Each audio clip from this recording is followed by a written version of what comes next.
size of Emirates and Dubai, it's a massive site. So everybody has to be on a. Do you mobile have a boarding number pass. to that saving as well, maybe? Not on top of my head, but It is significant for sure. For example, Dubai Airport handled 66 million in a year, but part of it is transit, part of it is from point to point to Dubai.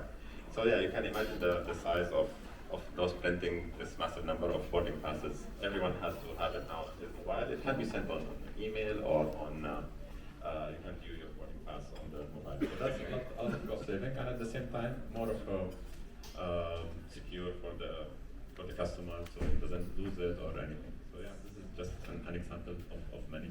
Great, thank you.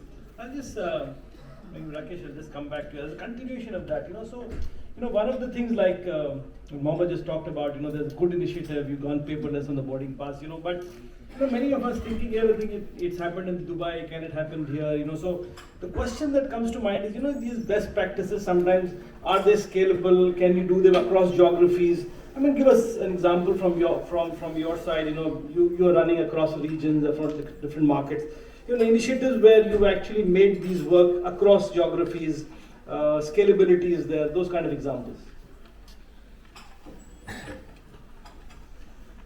What I can say is most of our best practices initiatives generally get developed in our hubs, and then we look at rolling them across the network into our markets and regions.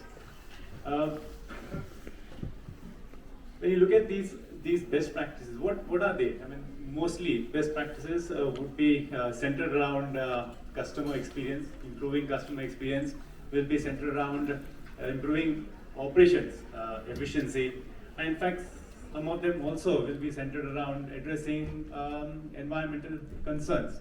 So this is what we look at in terms of best practices, and there's always, and my fellow colleagues in the airline will always agree with me, while we have these best practices generated out of our hubs, sometimes it will depend upon the kind of best practice it is, and different regions and different markets will have its own share of challenges in terms of implementing them and adapting them across our hubs, across our regions and network. When we look at these best practices, there's a good common denominator. And when I say common denominator, at least most of the stakeholders are aligned when it comes to improving operational efficiency or customer experience, because we all have a vested interest in keeping our customers happy, and that's a good common denominator. But to implement these best practices across the regions, the most important and essential component in that is how do we work with our key stakeholders, which means collaboration is extremely essential, and extremely essential on ground level working partnership. And for us also it is quite similar. So one of the examples that I can give is our Ultra Track product.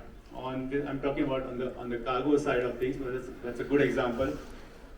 This Ultra Track product basically helps us monitor shipments real time, and we use the Internet of Things. So we implemented this in our hub in Hong Kong, and then made it available across our network. And we could do that successfully because the key stakeholders came forward, and there was support coming in from these stakeholders. Wherever you're taking in different parts of the world, right? I'll just, maybe while with the airline theme, I'll just pass on to Salil, we've Rakesh talked about, how the customer is very central to what they're doing, even bringing operational efficiency. So tell us, with the technology interventions, again, you're a global airline, so, give us some examples of where you kind of use technology interventions to, improve the customer experience and, keeping the customer very central to what you're doing. Right. I think most travelers these days are digital travelers, and the digital traveler demands more automation today.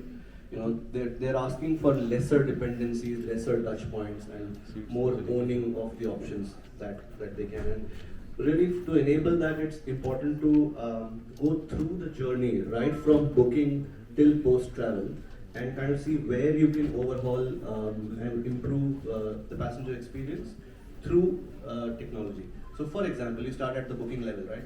Now, what has been happening for the past couple of decades is in the name of technology upgrades, on top of archaic technologies or say websites or sales and distribution platforms, there's been just kind of a veneering on top of that. But the real need today is to build those technologies from ground up or overhaul those from ground up, right? Like the BSS systems.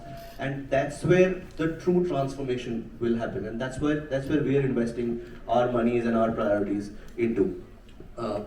With partnering with Amadeus, and also as a large airline developing some of our own bespoke solutions.